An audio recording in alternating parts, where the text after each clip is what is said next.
Asibuyele emuva phansi ngokuhlukumeza insango babebhema kahle omkhulu maybe kanye ngonyaka ugqoka ibheshu nembadada ngidi isiko lami phela amasule bedume ngokuhloniphana nokuphana sahlephulelana inyoni noma kuyijiyane.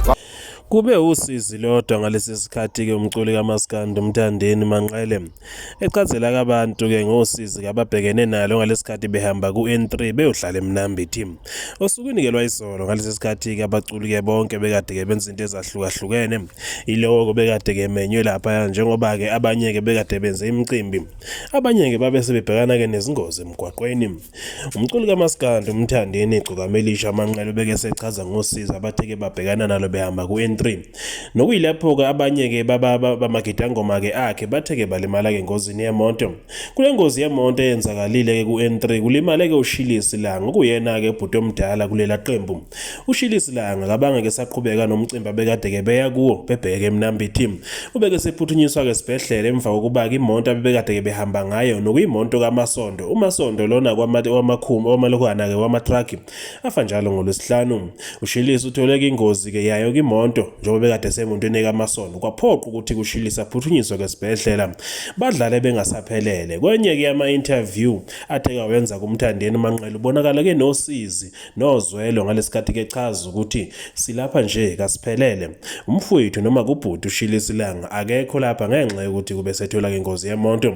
Echaza uMthandeni ubonakala ke eciphisa izinyembezi kucaca nje ukuthi ke lukhulu ababhekene ke nalo kuyethembisa ke nokho ukuthi ke mhlawumbe kuyoba ngozi makhaza kodwa kushilo ukuthi ke kubaphethe kahle futhi badlala nje inhliziyo zabo ke zingaphandle njengoba ke befuna ukwazi ukuthi ngabe kwenzakalani ngomfokalanga. Umfokalanga ubekade egibele emontweni kaMasondo le ebonakala ke lapha ke sithombeni nokuyiyona ethola ingozi yemoto.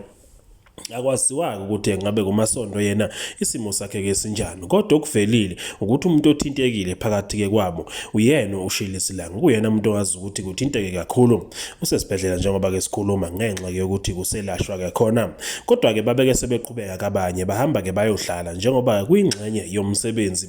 Izinsizwa ke ziyaye zenze kanjalo ziqhubeke kodwa kumaziqeda bese sihamba ziyobheka kumfowabo ukuthi ngabe kumfowethu ke ume kanjani lapho ke khona nokho ke kusalindeleke esinye ke statement esivela kuMthandeni ukuthi ngabe yini ke eqhubekelayo ngempilo kaShilisi kodwa akukho bekusezwakele okwamanje nokuthi ke mhlawumbe khona lapha aphuke khona yilokho okuthinteka nje ukubonakala sengazi ukuthi umuntu ubile futhi kwaba ke serious emzimbeni ke wakhe njengoba ke sikhuluma nje kuyelashwa esibhedlela kwesinye ke sesibhedlela esikhona khona ke eMnambithi. Iyona ke insizwa le eyakuyagidela kumgqumeni umfoka Khumalo uShilisi umfokalanga insizwa engenankinga namuntu nje ke le futhi kuyaziwa kakhulu nasemculweni kaMaskandi ngokuba igidangoma elizigidela ngaphandle kokuthuka kabanye abantu.